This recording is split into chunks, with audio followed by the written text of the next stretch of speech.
هاد الاب الحمق غادي يخلي الطوموبيله ديالو في السكه ديال التران وفيها الاطفال الصغار، وملي غادي يدوز التران ما غتصوروش شنو غادي يوقع لهم بالتالي. يلا قبل ما نبداو الفيديو ديالنا كلشي كليكي جادو هنا وما تنساش تابونا الا كنتي جديد. ليتس جو. بعد ما غادي يخليهم في السكه ديال القطار فمباشره غادي يسد عليهم الباب في الطوموبيل وغادي يقول لهم تسناوني هنا انا جاي، ومن بعد غادي يدخل لواحد المتجر.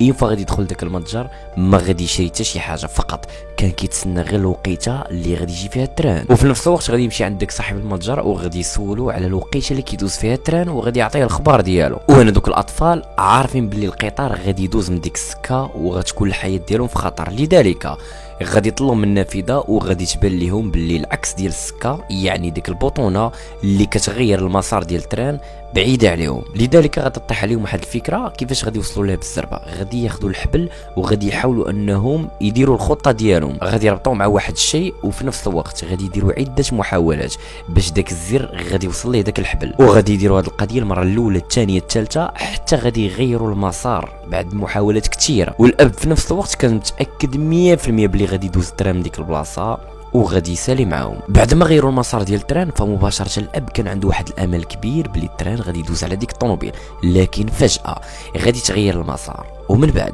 التران غادي يدوز لبلاصه اخرى. هنا داك الاب غادي يكعب بشكل اللي هو كبير، وغادي ناكد لكم باللي هذا في الاصل ماشي الاب ديالهم الحقيقي، انما غير اب مزيف. والمقصود من اب حزين ان الاب ديالهم الاصلي غادي يخلي هاد السيده دي تكلف فيهم، ولكن هنايا مباشره غادي يبغي يخرج عليهم، لذلك غادي يستعمل التقطيرات في العينين وغادي يبين على اساس هو راه مقلق. وغادي نقول لكم باللي قدام الاب ديالهم كان كيبين باللي راه كيعتني بهم وراه مضحك بشكل اللي هو كبير، لكن اينفوا ما تيكونش بهم والا كيعطيهم تماره وكيعطيهم بزاف ديال المعاناه يدوزوها. من بعد غادي يبان واحد الشخص اللي عنده بزاف ديال الافاعي، وبطبيعه الحال غادي يقول لهم المفروض ان دوك الافاعي هي اللي خصها تخاف منكم ماشي نتوما اللي تخافوا منها. وهنا غادي نقولوا بلي غيتزادوا لهم جوج الاشخاص، الاب الشرير المزيف في الاول وصاحب الافاعي، وغادي يقولوا ضروري خاصنا شي خطه كيفاش غادي نتصرفوا مع داك خونا صاحب الافاعي. الخطه اللي غادي تطيح عليهم انهم غادي يشربوا واحد الماء لذاك الافاعي، من هنا غادي تخربق في العقل ديالها،